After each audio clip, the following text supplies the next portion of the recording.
de ici. J'ai chargé cette image-ci avec cette espèce de maison abandonnée que je rêverais d'aller vivre là-dedans. C'est une baraque de dingue, je trouve.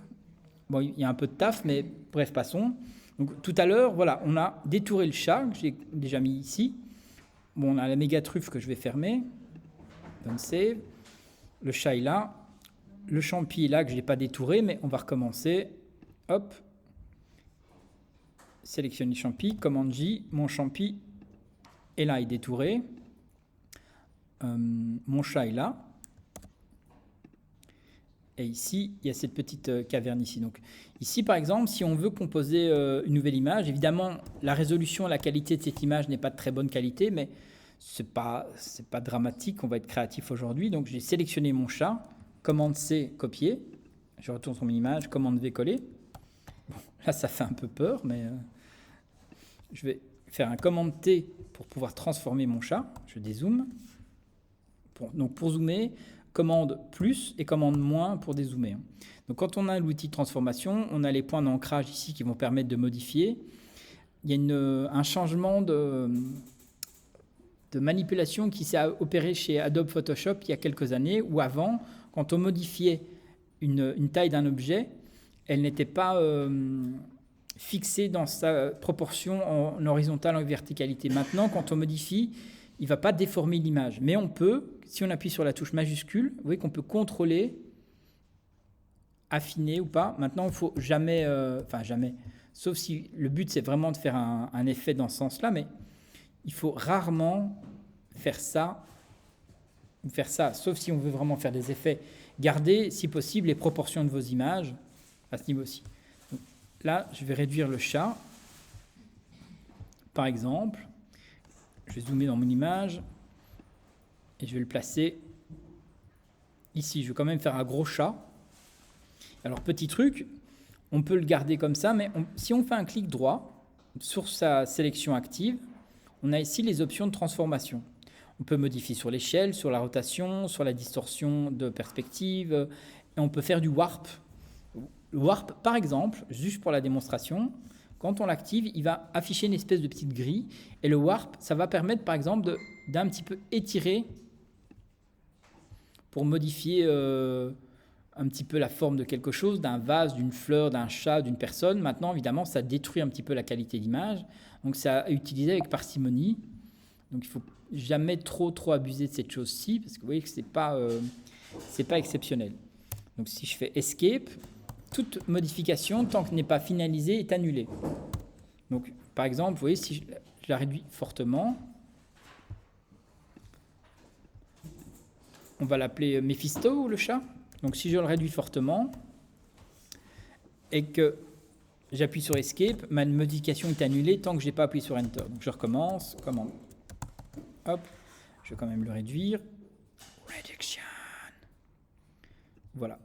Alors, petit truc aussi qui est très important, qui n'est pas capital, mais qui est important. Ici, c'est un exercice, c'est pas dramatique. Mais il ne faut pas oublier que je vous l'ai déjà montré, je pense, quand on va réduire une image, très très fort, ici, on réduit sa résolution en pixels. Vous voyez qu'au niveau de résolution pixels, si j'appuie sur Enter, mon petit chat a perdu un petit peu toute sa résolution. Et si je veux, par exemple, commande T, lui redonner une grande taille,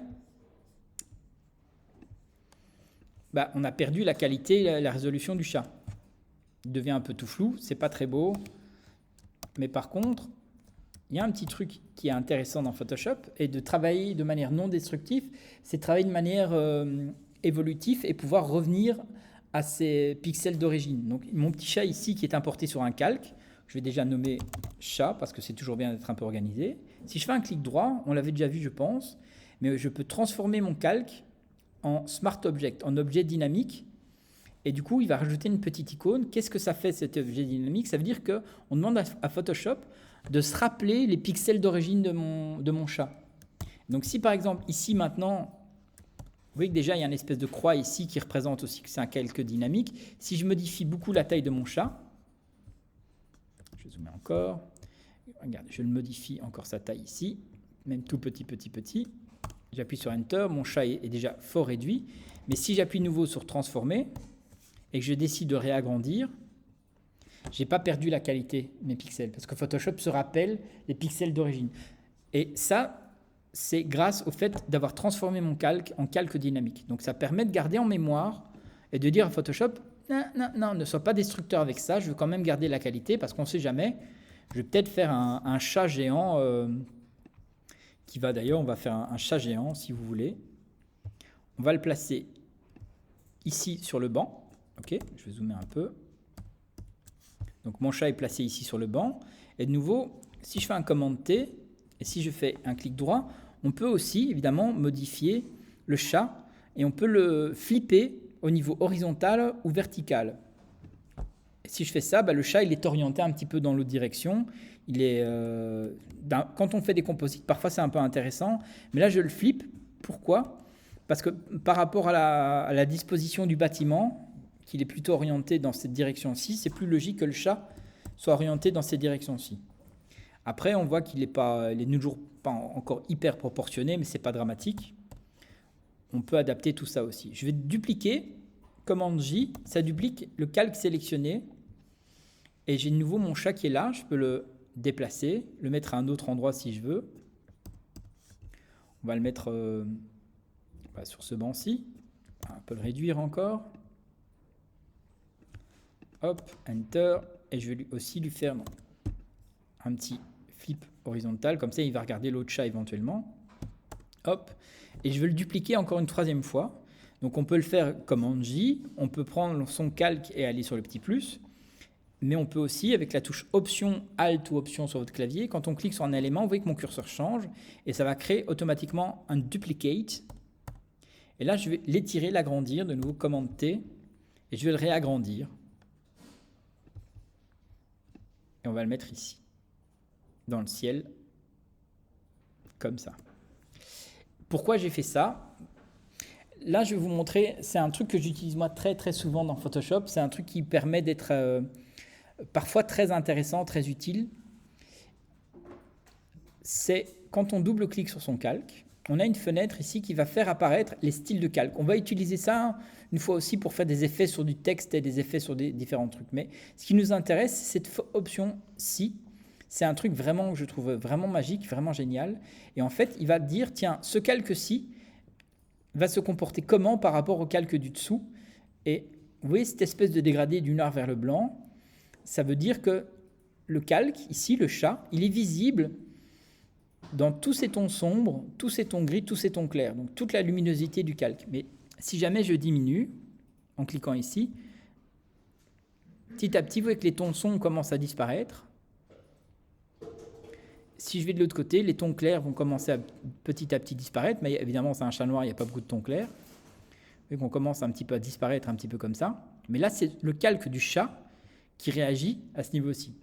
Par contre, excusez-moi, le réglage du dessous, c'est comment le calque du dessous va réagir par rapport au chat. Regardez, si je passe ici, si je diminue ici, vous voyez que mon chat il commence à disparaître dans la végétation et il reste un petit peu dans le ciel et la verdure passe sur le devant. Si je vais à l'inverse, vous allez voir que dans le ciel, le chat va disparaître. Donc ça, c'est ce qu'on appelle un mode de fusion par rapport au niveau de luminosité du calque en référence au calque du dessous. Donc ça permet d'être très créatif dans plein de cas de figure. Si je vais vous montrer un autre exemple. Est-ce que j'ai ici quelque chose d'intéressant ? Pas tellement. Mais regardez, je vais ouvrir cette image-ci. Okay, on a ce paysage, c'est une vraie photo, hein, donc c'est pas une mer agitée collée au-dessus, donc c'est vraiment un nuage un peu particulier qui est photographié au-dessus. Donc je vais créer un nouveau calque de texte et je vais appeler ça comment ? Obscur. Voilà, peu importe la typographie, peu importe. Et je vais le mettre ici à l'horizon et je vais commande T, je vais l'agrandir. Alors petit truc aussi, regardez quand commande T, ça permet de transformer, mais si je tire d'un côté, ça va l'étirer d'un côté, ça ne va pas le centrer pour autant. Si j'appuie sur la touche Alt ou Option, et que je clique ici, il va l'étirer à partir du centre sur les deux côtés. Donc ça, c'est une petite astuce. Si vous avez centré un élément, si vous voulez que le centrage de cet élément reste au même endroit, vous appuyez sur Alt ou Option et il va rester à ce niveau-ci. Je vais un petit peu le lever. On va le mettre ici. Et je vais juste mettre ce calque en blanc, par exemple. L'écriture est en blanc, comme ça c'est plus visible par le fond, vous allez mieux comprendre. Je vais double-cliquer sur mon calque ici, et ces options de mode de fusion, de nouveau c'est pareil. Vous voyez que mon calque ici, si je fais ça, il ne se passe pas grand-chose. Si je fais de l'autre côté, tout disparaît, c'est normal. Parce que là, on va faire fusionner ce calque-ci par rapport au calque du dessous. Mais c'est le calque du dessous qu'on veut en quelque sorte fusionner. Donc lui, regardez ici, si je diminue ici, vous voyez que mon texte ici commence à passer tout simplement derrière et il s'intègre presque naturellement dans le paysage. Vous voyez que là, il s'intègre complètement. Ça arrive, c'est l'âge. Et vous voyez que du coup, le fait de faire ce petit mode de fusion, même si je clique sur OK, regardez, je vais déplacer mon texte et regardez ce qui va se passer. C'est magique Photoshop. Hein. Bon, après, il faut un peu l'ajuster. Hein. Vous voyez ici, là, c'est un peu plus clair, donc il faut l'ajuster. Mais regardez quand je vais dans le ciel. Donc ça, c'est un mode, ça, c'est un truc. Après, il faut l'affiner. Hein. Vous voyez, si je vais ici, même dans le haut du nuage, on va le mettre ici par exemple, je vais faire un petit commande T. Mon curseur ici, si je vais à l'extérieur de ma barre de contrôle, je peux orienter ici. On va l'agrandir encore. On va le replacer. On va le placer ici par exemple.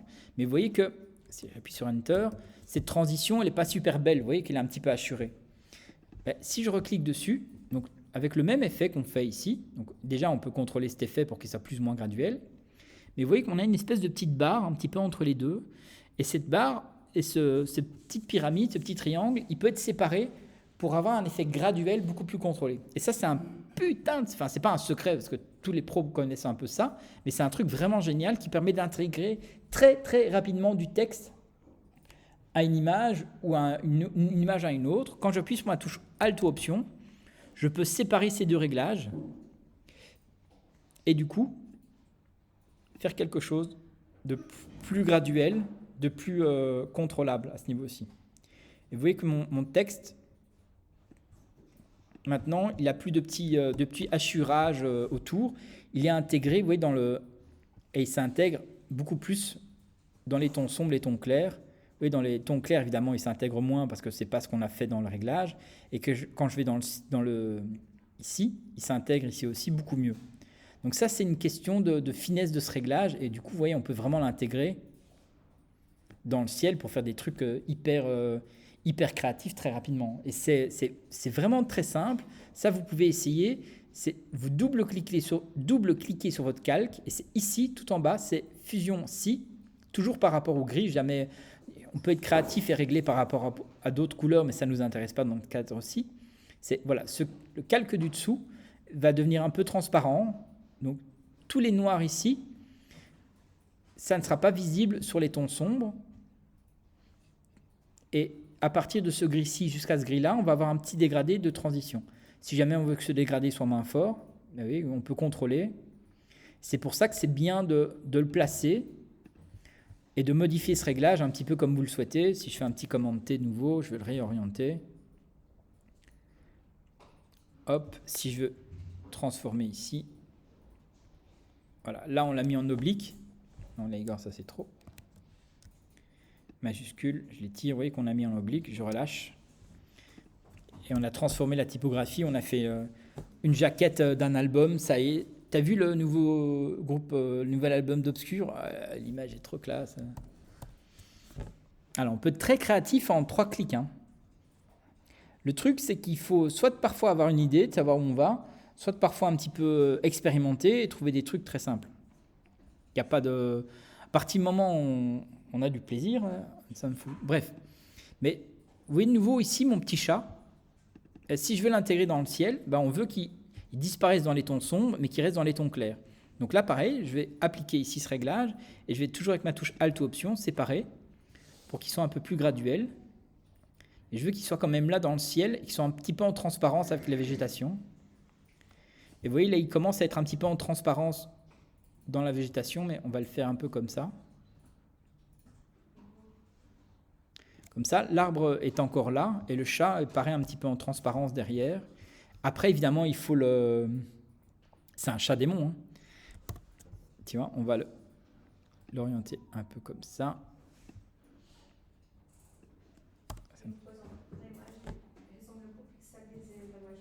Oui, c'est parce que les résolutions de mes images sont très basses. Est-ce que c'est possible d'améliorer la résolution d'une photo quand on prend une photo avec une basse résolution? Alors, jusqu'à un certain moment donné, non. Maintenant, avec les évolutions technologiques, c'est plus ou moins possible. Regarde, je vais vous montrer ici. Je vais faire de nouveau un petit commande option majuscule E. Tu vois, il m'a fait une étape, un nouveau calque avec une compression de tout ce qu'il y a du dessous. Et on a, ça c'est nouveau dans les options de filtres de Photoshop. Normalement, ce n'était pas prévu pour le cours d'aujourd'hui, ce n'est pas dramatique. On a les filtres neuro, les neuronal filters. Et ça, c'est toutes les nouveautés que Photoshop ajoute régulièrement. Il y a plein d'effets, plein de trucs, par exemple pour automatiquement adoucir la peau, pour faire automatiquement des portraits. Voilà, c'est un petit peu la même chose que sur vos applications Instagram, Snapchat et tout ça. C'est des effets, des filtres automatiques pour, par exemple, tu vas mettre une image de référence avec un maquillage et tu vas copier le maquillage sur quelqu'un d'autre. Mais tu as aussi, par exemple, des possibilités de super zoom. Et le super zoom, ça va virtuellement augmenter la résolution de ton image pour, en quelque sorte, si elle est fort pixelisée, ça ne va pas un petit peu aider. Mais tu peux aussi rajouter voilà, des effets de flou de profondeur pour donner une espèce de transition de profondeur de champ. Et ça, par contre, c'est intéressant parce que tu as une image ici qui est fort pixelisée. C'est restauration. Ça va justement diminuer un petit peu les artefacts. Donc, les artefacts, c'est les défauts créés dus à la compression JPEG. Donc, tu peux, par exemple, voilà, on va downloader le truc. Donc, c'est des filtres qu'il faut tester, downloader. Et regarde, tu vois, si je zoome sur l'image ici, on va le désactiver. Tu vois, ça, c'est sans le filtre. Avec le filtre. Ça améliore quand même déjà pas mal l'image, hein. Ça lisse un peu, mais ça atténue un petit peu cette dureté de contraste. Malheureusement, c'est pas encore une pure perfection, mais ça permet de quand même parfois un petit peu améliorer l'image. Et tu peux combiner, hein. Tu peux, voilà, on va faire super zoom.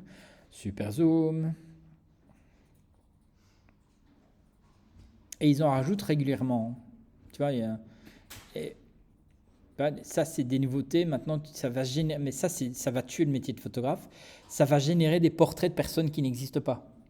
Donc, si par exemple, vous devez faire une affiche pour représenter quelqu'un, vous pouvez générer maintenant, c'est en bêta, donc vous pouvez dire, tiens, quand c'est dispo, vous pouvez générer des portraits de personnes qui n'existent pas. Donc, plus de problème de droit d'auteur, de vous faire engueuler quand vous prenez des photos des gens.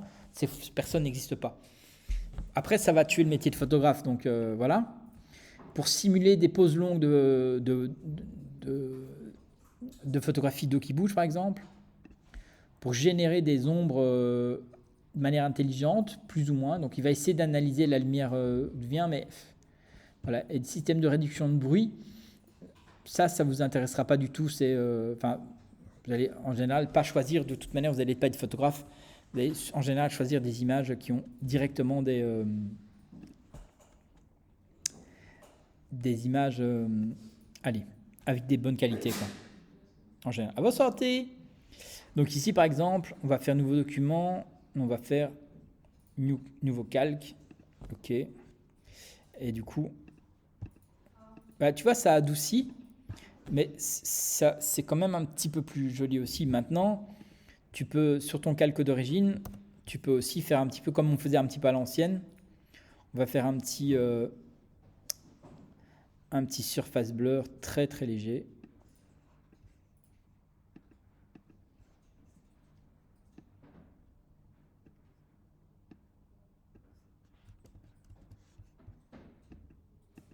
Tu vois, un petit flou de surface. Tu vois, ça atténue un petit peu.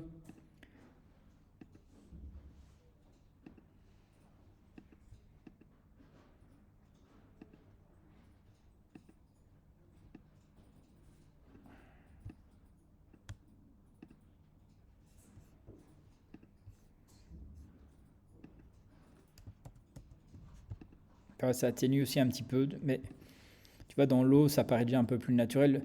Le principe est presque le même, à part qu'il modifie un peu le contraste aussi, mais voilà, il y a plein de méthodes à ce niveau aussi. Mais... Donc du coup, voilà.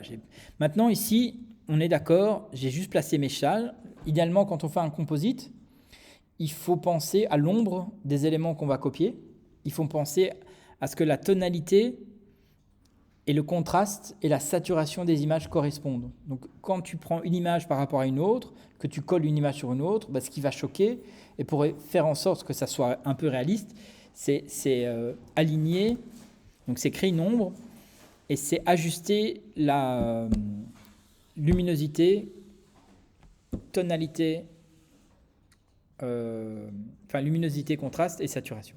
Ici, par exemple, si on prend ce chat, le premier chat ici, par exemple, on peut rajouter un réglage pour changer, par exemple, la saturation ou les couleurs.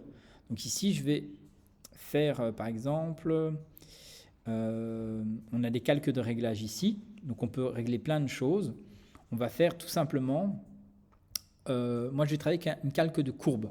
Courbe, c'est un outil qui est très utilisé par les photographes, qui est un outil qui peut faire peur, mais qui est très intéressant. C'est une courbe, en fait, qui va montrer la luminosité de son calque. Et ici, par exemple, vous voyez, si j'augmente, ici, vous voyez que j'éclaircis mon chat. Si je descends cette courbe, j'assombris mon chat. Mais là, c'est dans les tons gris. Ici, par exemple, si je monte ici, je vais éclaircir les noirs de mon chat. Et là, je vais, par exemple, assombrir les tons blancs du chat. Il n'y en a pas beaucoup. Mais on peut jouer comme ça sur les couleurs. Et on voit que cette image-ci, par exemple, elle est un petit peu... quelle tonalité est là pour vous? La globalité de l'image.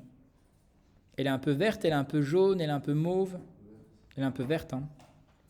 Donc du coup, on va dans les rouges. Et si on descend les rouges, si on regarde le petit chat, vous voyez qu'on peut commencer à le verdir ici aussi. Et pareil pour les tons noirs. Hop. Et encore, je me demande si ça s'intégrait déjà pas mieux avant. Donc on va comme ça. On va aller dans les tons bleus et on va rajouter un peu de jaune aussi. Un petit peu de jaune pour l'intégrer comme ça. Donc en fait, cette courbe, qu'est-ce qu'on va faire? Ici, c'est la courbe de bleu dans l'image. Et quand on va monter la courbe, on va rajouter du bleu. Quand on va descendre, on va enlever du bleu. Donc, il ne faut jamais aller dans des extrêmes, sauf si vous voulez être créatif. Il faut être un peu subtil à ce niveau-ci. Et dans les verts. Voilà, comme ça, je trouve que c'est pas mal.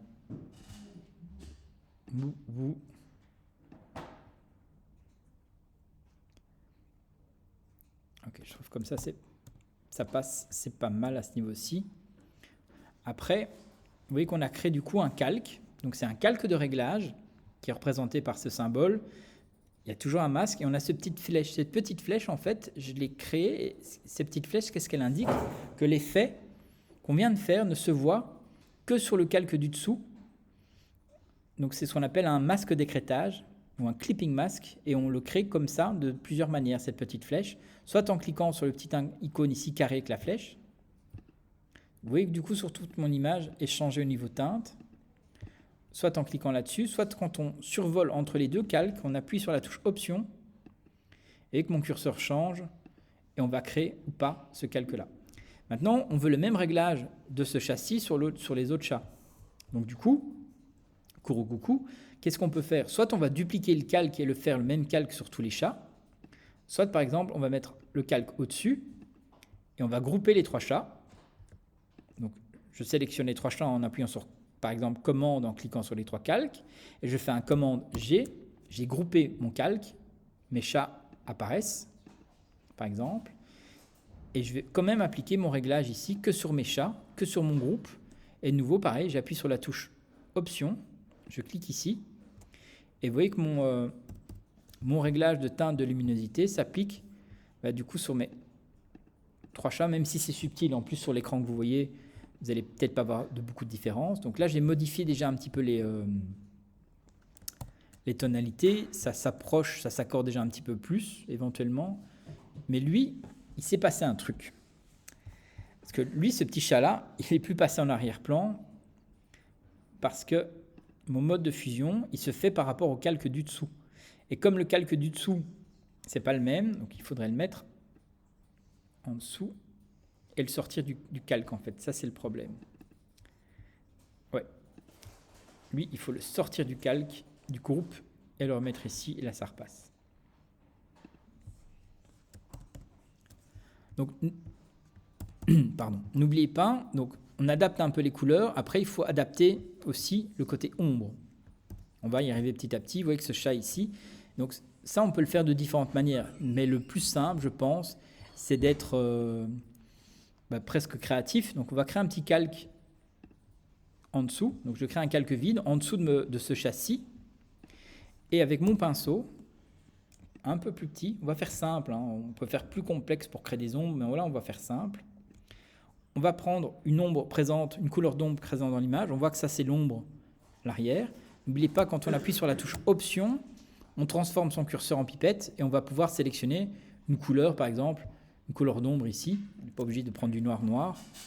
Et je vais un tout petit peu placer. Donc on a tout simplement peint avec un pinceau une couleur. Et on va diminuer un peu son opacité pour qu'il s'intègre un petit peu. Voilà. Et on peut rajouter un petit peu ici si on veut. C'est pas parfait, mais il faut savoir d'où vient l'ombre aussi. Vous regardez dans quel sens sont les ombres. Et donc ici, on va plutôt porter l'ombre par là. Et pareil, ici le chat. Donc, ton point de vue, vous pensez que le soleil, la lumière vient de gauche à droite ou au centre? Il faut essayer de voir, quand tu veux coller une ombre, il faut essayer de voir dans quel sens vont les ombres. Ici, c'est pas évident, mais tu sens que l'ombre est très en aplomb. Tu n'as pas de grande ombre portée. Tu vois, quand tu fais si tu prends une lampe de poche et que tu éclaires quelque chose, tu vas parfois avec des ombres portées, tu vas avoir des ombres en aplomb. Là, à partir du moment où tu regardes, tu vois que c'est une photo où il n'y a pas beaucoup d'ombres portées, donc on doit être plus ou moins entre 11h et 13h. Le soleil est fort d'aplomb. Donc ici, par exemple, alors on va rajouter aussi un petit peu d'ombre. Ici, il s'intègre déjà un petit peu mieux, par exemple, au niveau placement. Et lui, il n'a pas besoin d'ombre. Mais lui, on pourrait les faire des faisceaux laser qui sortent des yeux si on veut, à ce niveau aussi. Après, voilà, on va essayer on a fait intégrer le petit chat. On va intégrer, par exemple, le champi. Donc, je clique sur mon calque, commande C, hop, non pas ici, ici, commande V. Alors, retour arrière, pourquoi ce calque-là, on va l'effacer, je commence à être un petit peu brouillon. Donc, on va renommer chat copie, ici, commande V. Voilà, mon champignon est là. On voit que le champignon est aussi d'une résolution très élevée. Donc, de nouveau, je le convertis en Smart Object. Commande T. Je le réduis. Enter. On zoome. On va le placer.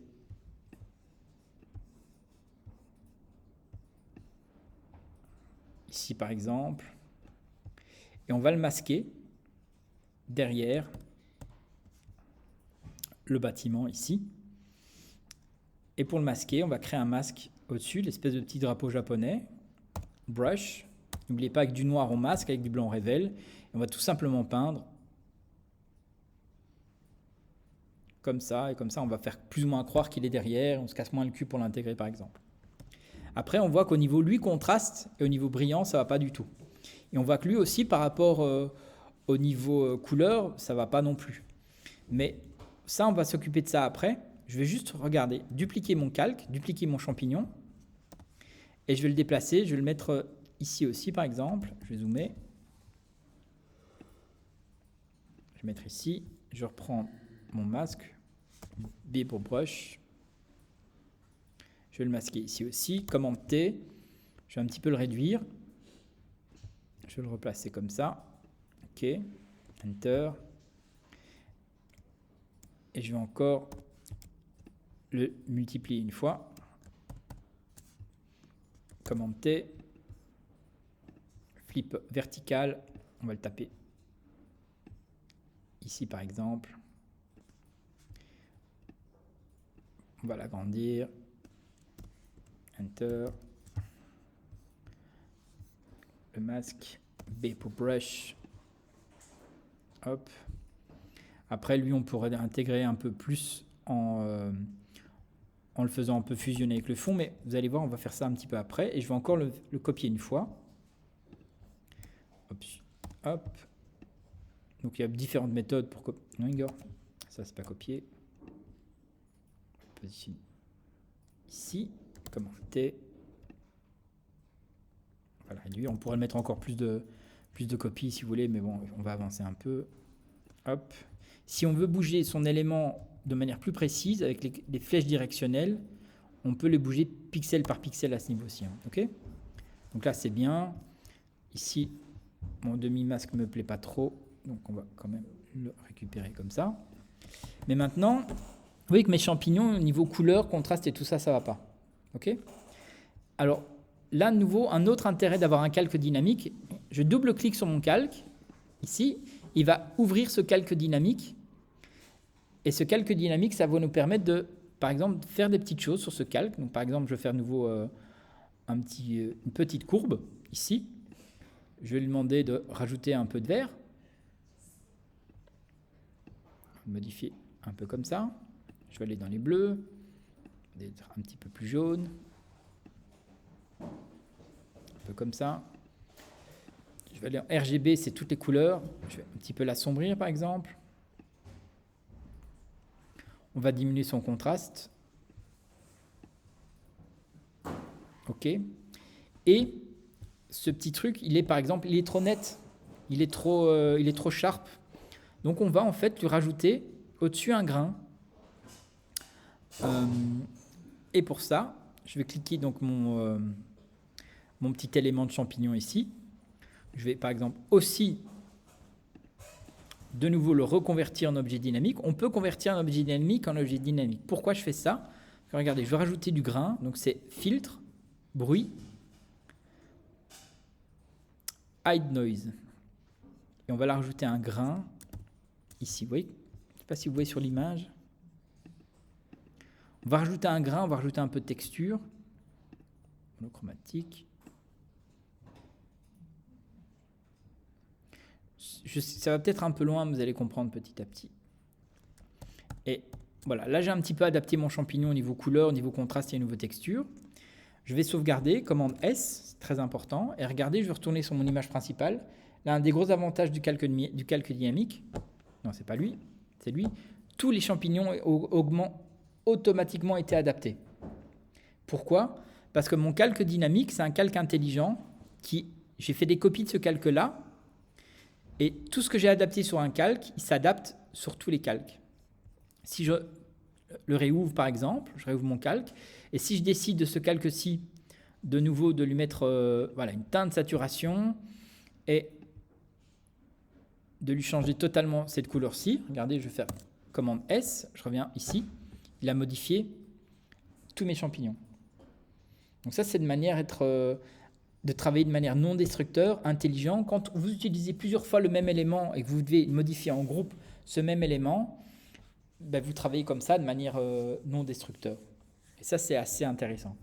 Si par exemple, on veut rajouter sur mon petit champignon,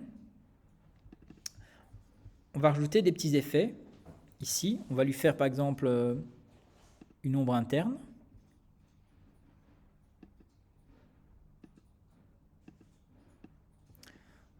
Attendez, on va mettre en darken.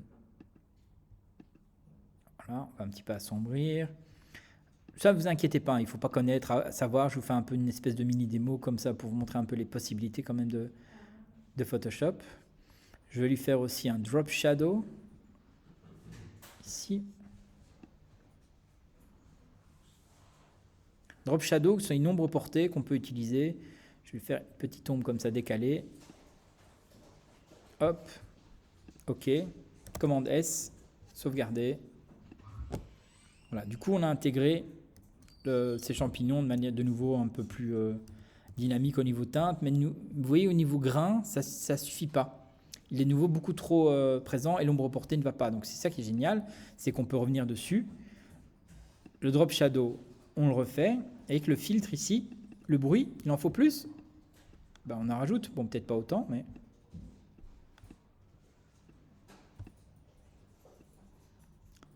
Uniforme. Comme ça, un peu plus.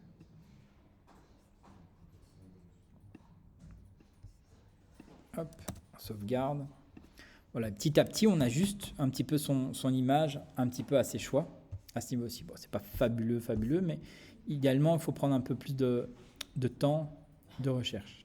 Par rapport au détourage complexe. Oui. Par rapport au détourage complexe, oui. Oui, parce que vous avez dit que cet exercice pour détourer. Ben, le but, voilà, c'était faire du détourage et intégrer les détourages dans une autre image. Ah, d'accord, c'est pas pour détourer tous les éléments. C'était une combinaison. Ben, tu peux continuer. Alors, là, il est 12h13. Donc là, vous allez faire... Non, je vais arrêter la vidéo.